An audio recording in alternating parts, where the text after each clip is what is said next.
understand, based on this definition of definitions, I'll define the word karma. Please listen. Listen carefully. Any thought current or thought pattern in which you are stuck is karma. Listen. The thought current or thought pattern, any thought current, any thought pattern in which you are stuck is karma. Stuck thought current, suffocating thought current, suffocating thought pattern, suffocating thought trend is karma. Apply this one line definition in any zone of your life or any dimension of your life. Health. Any idea you have, thought current you have, thought pattern you have, which is not bringing health in you, is karma. Wealth. Any thought current, any thought pattern you have, which is not bringing wealth, what you want to cause as your reality in your life, is karma.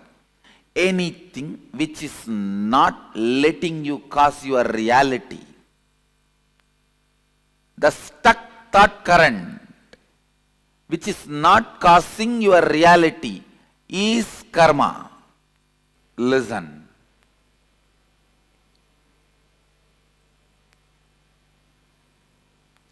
It is just your decision to change anything you know liberates you from all karmas. Be Sadashiva for yourself in recreating yourself.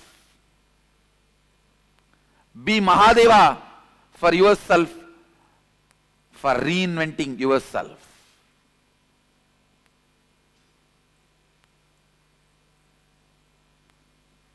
The next question I have, I heard that specific spiritual places like Varanasi help with karma. Can you please explain how? Because the place like Varanasi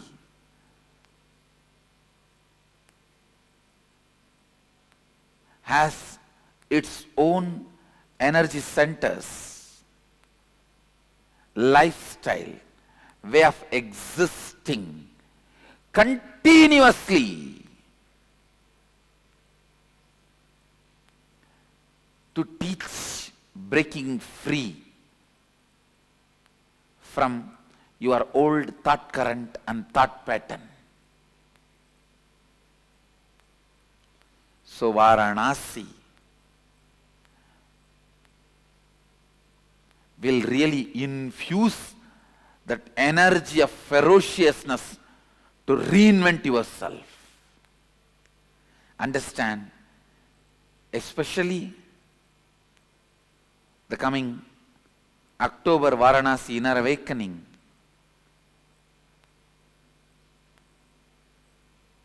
I am raising to the next level of breaking the very concepts and ideas you guys have about Inner Awakening.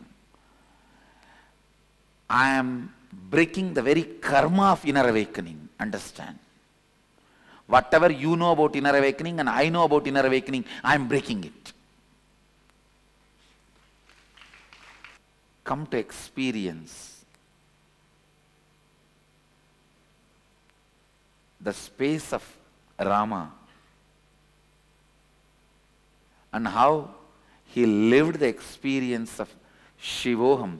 Rama is the greatest devotee of Mahadeva. Understand, Nasik is the place where he ripened and started radiating the experience of Shivoham.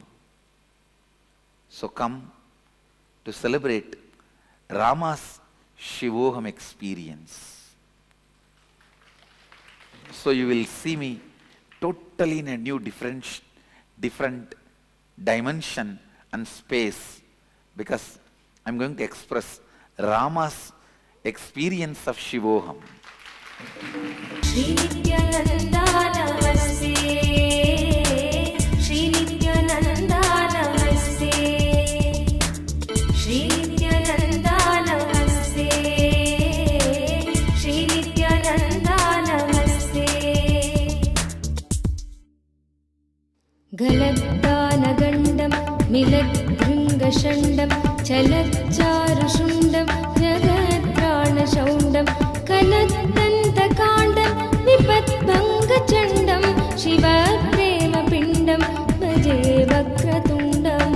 Shri Nityananda Namaste, Shri Nityananda Namaste, Shri Nityananda Namaste, Shri Nityananda Namaste.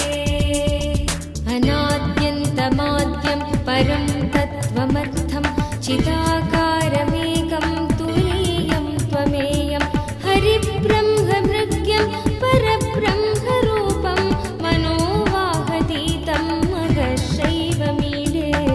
Shri Nityananda नमस्ते, श्री नित्यानन्दा नमस्ते, श्री नित्यानन्दा नमस्ते, श्री नित्यानन्दा नमस्ते.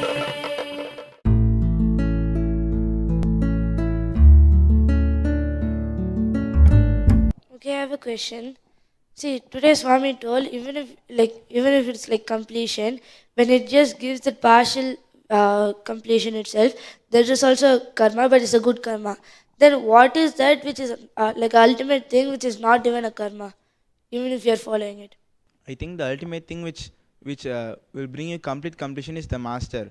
So like how Swami told, when you come in the presence of the master, his intense ferociousness of Kala Bhairava will just burn all your karmas and will just discard all your karmas, and that will surely work 100%, because in my life also I have seen that work, and in many people's life that has worked. So naturally when you go to master or come to Swamiji, he will naturally burn all your karmas by his intense ferociousness and bring you complete completion. Just adding a point, what I also feel is like how Swamiji says, like when we come to the master, he burns the karmic baggages of so many births together. So when we come to the master, first he teaches us how to get good karma through the 4 tattvas, completion and all that. And then when Swamiji gives us the experience of Shivoham, he'll just make us even beyond karma like how he is. I have a question. Today in Satsang, Swamiji is saying that more than changing the habit around us, we should change the thought pattern. But if we continuously keep doing something and it becomes a habit in us, won't our thought pattern automatically change? So what's wrong in having a habit? What I feel is, like, for example, if you have a habit of waking up 10 o'clock in the morning and you have to get up for yoga at around 3:30. So what I feel is not just like keep an alarm and force yourself to wake up at 3:30, but if you complete the pattern of laziness, you will just drop the habit and you'll wake up at 3:30 without any problem.